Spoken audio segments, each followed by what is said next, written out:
Ya, assalamualaikum warahmatullahi wabarakatuh. Kembali lagi saya bersama channel Tony Susanto ya. Semoga semuanya dalam keadaan sehat ya, amin ya rabbal alamin. Oke, kali ini saya akan mendownsize shockbreaker Razer ya, KTC Razer ya. Ini tadinya dipakai Vario 150 ya, dan ini akan dipakai di karbu ya, bit karbu. Jadi ini akan saya downsize, jadi tadi ukurannya 34 menjadi 30 ya. Oke, kita langsung aja ke eksekusinya ya. Untuk pembukaan per ini sangat gampang sekali ya, karena ini tinggal memutar aja di bagian setelan, ntar juga akan longgar sendiri pernya ya. Ya, setelah dicopot kita akan langsung ke pembukaan tutup ini ya. Ini adalah sekali lagi ini KTC Razer ya, akan di downsize sekitar 4 cm ya, 3 sampai 4 cm ya, dan ini ukuran aslinya 34 ya, akan di downsize menjadi 30.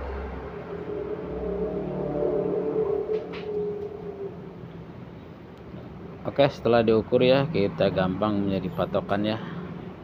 Ini untuk bagian seal tidak ada pembocoran ya, ini cuman pengen di downsize saja ya, sesuai keinginan yang punyanya ya. Oke, kita langsung buka ke tutupnya ya. Untuk membuka tutup ini tidak memerlukan pemanasan ya, kita pahat aja supaya ada gerakan ya. Kalau udah ada gerakan, kita gampang membukanya memakai tang pen ya.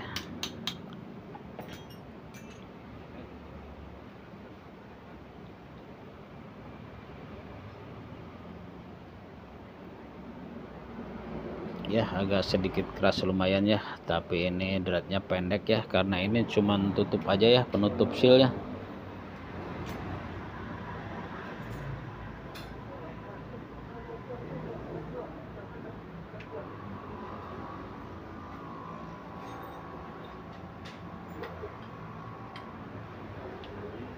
Oke, setelah kebuka kita akan langsung ke pencabutan seal ya, dengan alat khusus ya. Oke, kita akan skip aja untuk pencopotan sealnya ya.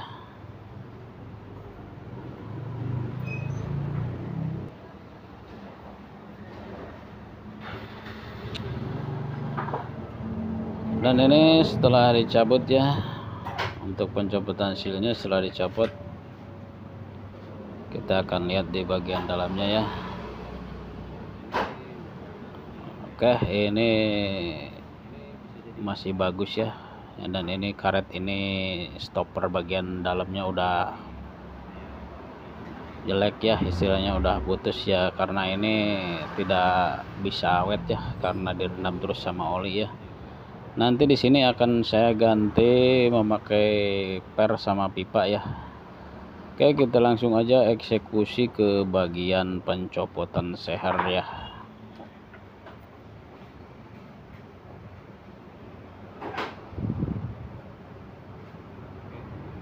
Oke, untuk pencopotan seher ini menggunakan kunci 18 ya.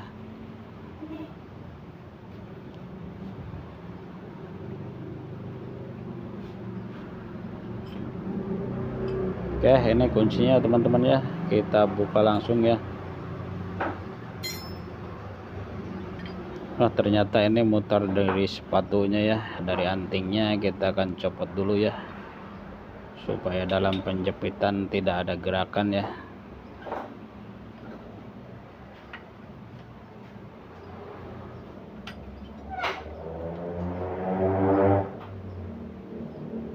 Iya, ini keras ya, karena ini dilem ya.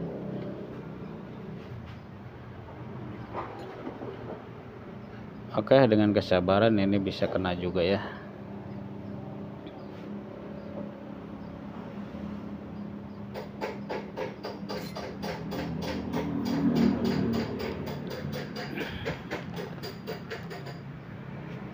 Oke, ini masih ada lem-lemnya nempel di bagian dratnya ya. jadi kita harus membuangnya ya. Kita congkel-congkel aja pakai alat yang tajam ya, karena ini banyak banget lemnya ya.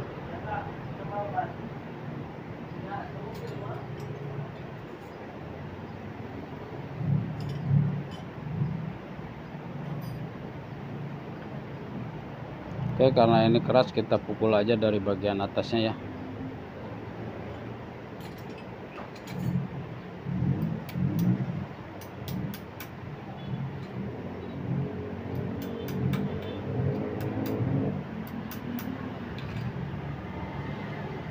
Oke, kita harus hati-hati ya membukanya, jangan sampai berantakan ya.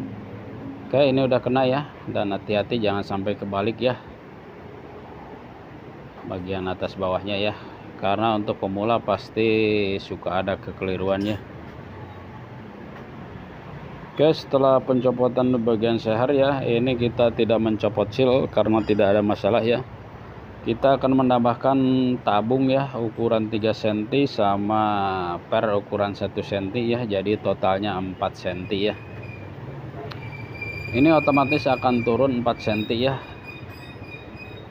dan tidak perlu memerlukan apa-apa ya, cukup memakai tabung pipa ini ya, bekas shockbreaker yang kecil-kecil ya, sama per ya ukuran 1 cm, dan ini dijamin nggak bakalan tinggi lagi lah, nggak bakalan jeduk ya.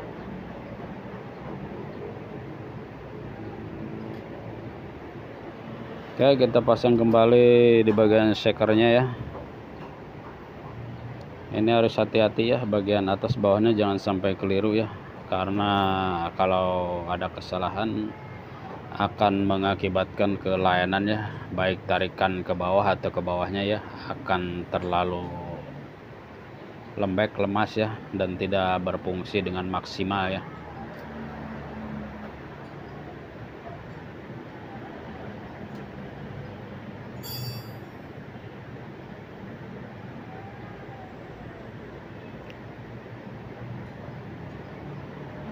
Oke, kita pasang lagi murnya ya.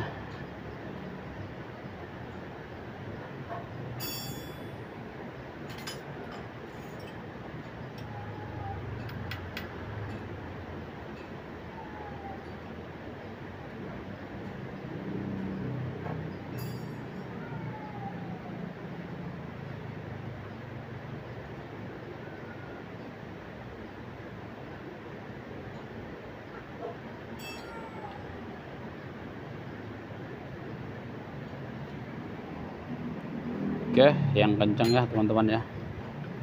Oke, ini udah kencang ya. Kita selanjutnya akan ke tahap pencucian. Oh iya ya, ini per di bagian bawah karena di sini ada ruang ventilasi oli ya, buat sirkulasi oli. Jadi per harus dipasang di bawah biar enggak tertutup lubangnya ya. Kalau tabung pipanya di bagian bawah, nanti lubangnya akan ketutup ya, jadi sirkulasi oli tidak akan maksimal. Oke, selanjutnya kita katakan pencucian ya. Kita akan skip aja dulu untuk pencucian ya. Oke, ini udah tahap pencucian ya, dan ini udah bersih ya, tinggal ke pemasangan selanjutnya ya. Oke, sebelum kita pemasangan kita akan mengisi oli dulu ya. Untuk masalah oli kita isi aja penuh ya, ntar kalau kurang kita tambahin, dan kalau lebih kita bisa kurangin ya. Untuk masalah oli ini tidak bisa diperkirakan ya untuk shockbreaker seperti ini ya. Ini menggunakan perasaan peeling ya.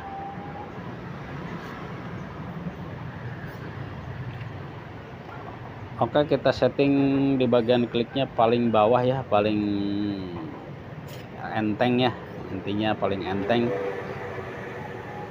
supaya untuk mencoba keluar masuknya lebih gampang ya.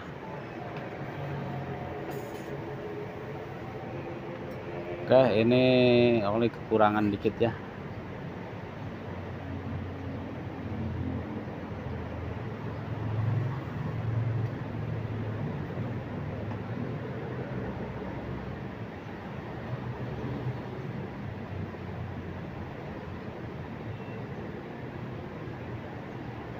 Oke, ini keluar masuknya udah mantap ya.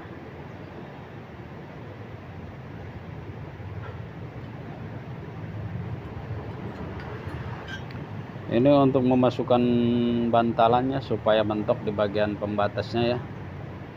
Kita memukul di bagian bantalannya ya. Karena ini shockbreaker baru ya, dan belum ada kebocoran, jadi posisinya masih sepan ya.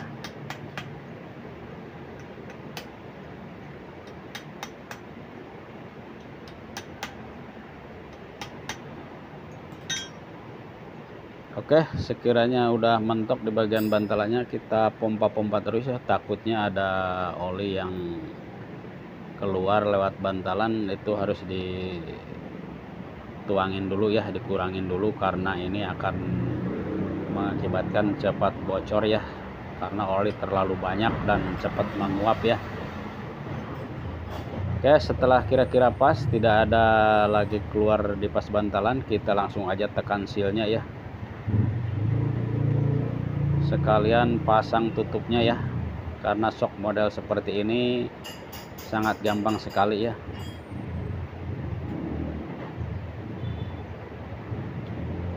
Oke, ini tangannya licin ya, jadi harus menggunakan kain ya.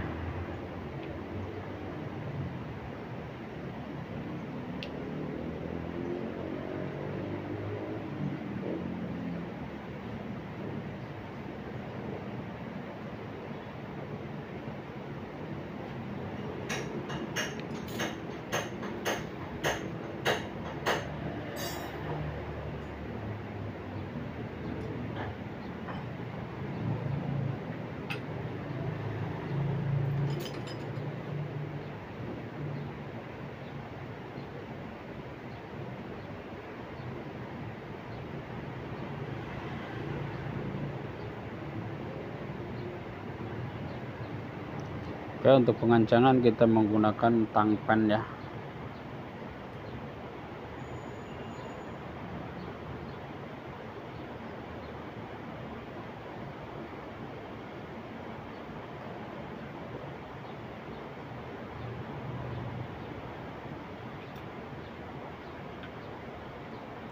Oke, ini udah selesai ya, tarikan juga udah mantap ya. Ini di posisi klik paling ringan ya, bagian ribbonnya paling cepat ya. Oke, kita coba akan kencangin di bagian penguncian, dan ini lebih keras lagi ya. Dan ini klik masih berfungsi ya. Oke, ini udah mantap sekali ya. Kita akan mengukurnya, dan ini udah otomatis berkurang 4 cm dari semula ya. Dari 34 menjadi 30. Oke, gitu aja ya teman-teman ya. Ini selanjutnya tinggal ke pengisian angin aja ya. Untuk pengisian angin mungkin teman-teman sudah sering lihat di tutorial saya ya. Assalamualaikum warahmatullahi wabarakatuh.